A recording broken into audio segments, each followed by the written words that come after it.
मुख्यमंत्री नीतीश कुमार का इस्तीफा का डेट फिक्स होते ही महागठबंधन के तरफ से मिला ऑफर। महागठबंधन में आए और बिहार के मुख्यमंत्री के पद पर बने रहे। अगले 72 घंटों में बदल जाएगी बिहार की राजनीति।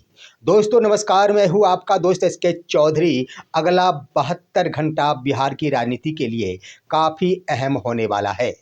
इसका मुख्य कारण क्या है दोस्तों कि मुख्यमंत्री श्री नीतीश कुमार के इस्तीफे के डेट फिक्स कर दिए गए हैं। और सबसे बड़ी बात यह है कि मुख्यमंत्री इन दिनों काफ़ी मायूस भी दिख रहे हैं। साथ ही साथ जदयू कार्यकर्ता और अन्य आम जनता के तरफ से मुख्यमंत्री को बिहार में ही रहने की नसीहत दी जा रही है। इसी बीच दोस्तों बीजेपी के स्तर से उनके इस्तीफे की तारीख भी फिक्स किया जा रहा है। लेकिन जो ही तारीख फिक्स की जा रही है, आईपी गुप्ता ने एक ऐसा बयान दिया है और अपने बयानों के क्रम में मुख्यमंत्री श्री नीतीश कुमार को महागठबंधन के तरफ से एक बड़ा ऑफर भी दे दिया। आइए दोस्तों आज के इस वीडियो में हम चर्चा करते हैं कि अगला 72 घंटा मुख्यमंत्री श्री नीतीश कुमार के लिए, साथ ही साथ बिहार की राजनीति के लिए काफ़ी अहम माना जा रहा है। आइए इस पर विस्तार पूर्वक चर्चा करने से पहले एक बार फिर से गुजारिश करूंगा, अगर आप मेरे इस चैनल शौर्या हिंदी न्यूज़ को अभी तक सब्सक्राइब नहीं किए होंगे तो कृपया अभी सब्सक्राइब कर लेंगे। सबसे पहली बात दोस्तों मैं बता देना चाहूँगा कि मुख्यमंत्री श्री नीतीश कुमार राज्यसभा भेजे जा रहे हैं, लेकिन अभी तक ये स्पष्ट नहीं हो पाया कि राज्यसभा मुख्यमंत्री खुद अपनी मर्जी से जा रहे हैं या फिर भाजपा द्वारा उन्हें भेजा जा रहा है। लेकिन दोस्तों यहाँ पर गौर करने वाली बात है कि कुछ वैसे नेता जो जदयू के ही नेता है परंतु भाजपा से उनका अक्सर रिश्ता नाता देखा जाता है, उनके तरफ से क्या बयानें दी गई कि राज्यसभा जाने की इच्छा नीतीश कुमार ने खुद ही जताई है। और यूँ कह दिया जाए तो नीतीश कुमार के बेटे निशांत ने भी सभा में कहा था कि राज्यसभा वो अपनी मर्जी से जा रहे हैं। आखिर इसका क्या मतलब है? जब अपनी मर्जी से जा रहे हैं तो बार बार बोलने की आवश्यकता क्या है? सफाई पेश करने की आवश्यकता क्या है? इसका मतलब है कि अपनी मर्जी से नहीं जा रहे, कोई ना कोई जबरन उन्हें राज्यसभा भेज रहा। और दूसरा कौन भेज सकता? जो खबरें में विश्लेषकों का कहना होता है उसके अनुसार तो बीजेपी दबावपूर्ण तरीकों से मुख्यमंत्री को राज्यसभा भेज रही है। लेकिन दोस्तों यहीं पर मुख्यमंत्री आखिर कब एमएलसी पद से रिजाइन देंगे, इसको लेकर अंतःगत्वा संशय आज भी बरकरार है। लेकिन इसी बीच दोस्तों जो बयानें आती है भाजपा नेताओं के स्तर से, उन्होंने तो उनके लिए डेट भी फिक्स कर दिया है।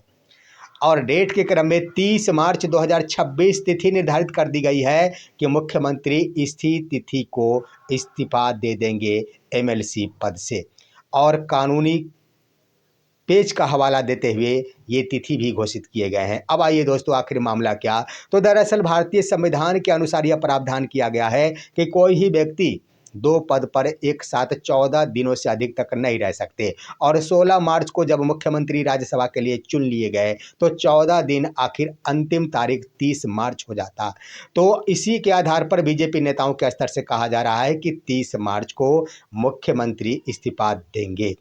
गौर करने वाली बात है कि 30 मार्च को ही क्यों देंगे, अंतिम तिथि को ही क्यों देंगे? 29 को भी तो दिया जा सकता, 28 को भी तो दिया जा सकता। लेकिन यहाँ पर एक बात है दोस्तों, वैसे कह दिया जाए तो 28 हो, 29 हो, 27 हो, 27 जो खत्म हो गए, 27, 28, 29 तीन दिन सभापति कार्यालय बंद रहते हैं, बंद रहेंगे। और मुख्यमंत्री एमएलसी पद से इस्तीफा देंगे तो सभापति कार्यालय में ही देंगे। 3 दिनों के लिए बंद है, 29 को रविवार है, 28 शनिवार को भी बंद है। तो अंतिम समय 30 मार्च और उस तिथि को हर हाल में देना होगा। अगर मुख्यमंत्री उस तिथि को एमएलसी पद से इस्तीफा नहीं देते हैं तो जान लीजिए दोस्तों उनका राज्यसभा का पद कैंसिल हो जाएगा, वो एमएलसी बने रह जाएंगे। क्यों बने रह जाएंगे दोस्तों? इसका कारण है दोस्तों सबसे पहली बात कि मुख्यमंत्री 19 वर्षों से एमएलसी है। वर्ष 2006 से 12 तक के लिए, 12 से 18 तक के लिए, 18 से 24 तक के लिए और 24 से 2030 तक के लिए एमएलसी पद के लिए चुने गए हैं। अभी 1 वर्ष हुए हैं। और भी 5 वर्ष उनके लिए शेष बचे हैं। तो इसके आधार पर उनका कार्यकाल 2030 तक के लिए है। तो नियम है कि अगर 2 पद पर रहते हुए कोई भी व्यक्ति पहले यानी पूर्व के पद को इस्तीफा नहीं देते हैं तो उन्हें जो नया पद मिला है वो ही रद्द माना जाएगा। तो इसके आधार पर अब बीजेपी के सामने एक संकट उत्पन्न हो चुका है कि अगर 30 मार्च को मुख्यमंत्री इस्तीफा नहीं देते हैं तो क्या होगा। तब क्या होगा दोस्तों, यही तो है। लेकिन इसी बीच दोस्तों आखिर आईपी गुप्ता जो महागठबंधन के लीडर है और इंडियन एक्सक्लूसिव पार्टी के इकलौते विधायक है, उन्होंने तो स्पष्ट कर दिया कि मुख्यमंत्री को समझना मुश्किल ही नहीं बेहद मुश्किल है। आखिर कौन उन्हें समझ सकता है कि आखिर क्या करेंगे। दोस्तों इसी बीच देखेंगे तो भावुक नजर आते हैं मुख्यमंत्री श्री नीतीश कुमार और उनके चेहरे देखने से स्पष्ट हो रहा है कि मुख्यमंत्री बिहार छोड़कर नहीं जाना चाहते हैं। दरअसल बीते दिन के एक कार्यक्रम में मुख्यमंत्री जब पहुंचे थे तब वहां मंच पर उपस्थित एक बुजुर्ग व्यक्ति ने उनसे अपील कर डाली कि मुख्यमंत्री महोदय आप सीएम की कुर्सी मत छोड़े, आप मुख्यमंत्री पद पर बने रहे। उसके बाद अन्य कार्यकर्ताओं ने एक बैनर लेकर खड़े हो गए। उन्होंने बैनर दिखाया मुख्यमंत्री को जिस पर लिखा हुआ था आदरणीय नीतीश कुमार आप मुख्यमंत्री पद कृपया ना छोड़ें, आपकी बिहार को आवश्यकता है। और दोस्तों आपको पता है ज्यों ही उन्होंने इस बैनर को देखा मुख्यमंत्री नीतीश कुमार भावुक हो गए।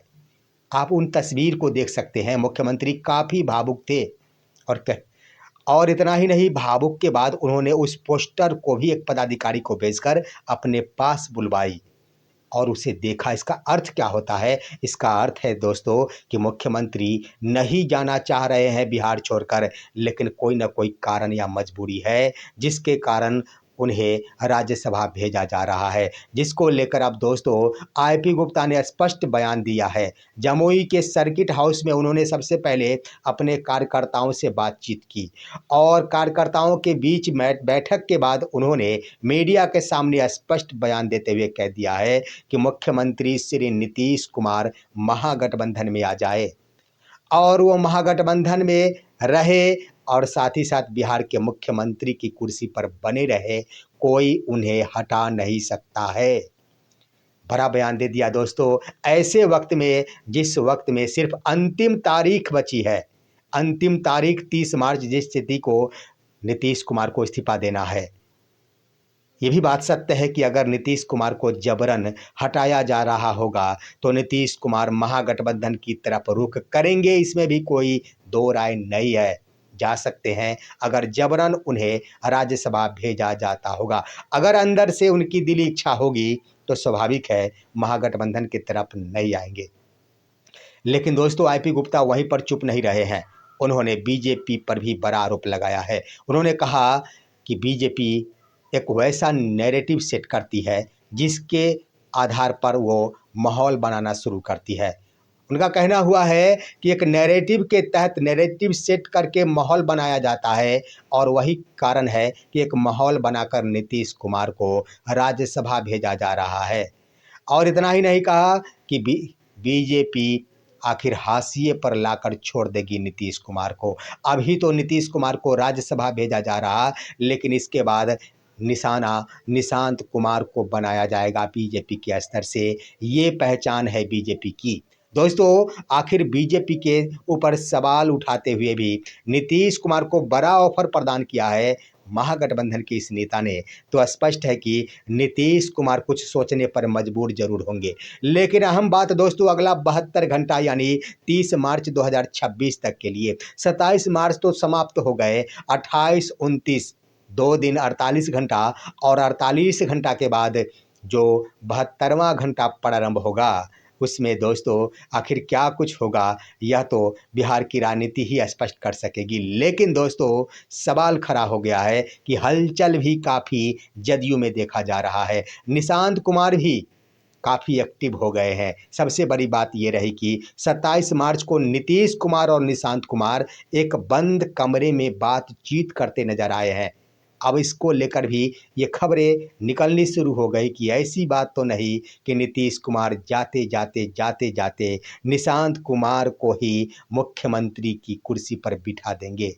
वैसे कह दिया जाए, पप्पू यादव ने भी तो स्पष्ट कर दिया है कि हर हाल में बिहार को बर्बाद होने से बचा ले नीतीश कुमार, जदयू से ही किसी को मुख्यमंत्री बना दे। आखिर ये क्या होगा ये तो वक्त बताएगा, लेकिन इतनी बातें जरूर है कि आने वाला 72 घंटा बिहार की राजनीति के लिए काफ़ी अहम माना जा रहा है। ये भी हो सकता है कि नीतीश कुमार महागठबंधन का दामन थाम कर बिहार के मुख्यमंत्री की कुर्सी पर बैठे रह सकते हैं, और ये भी हो सकता है कि जदयू का ही कोई अन्य लीडर मुख्यमंत्री की कुर्सी पर बैठ सकता।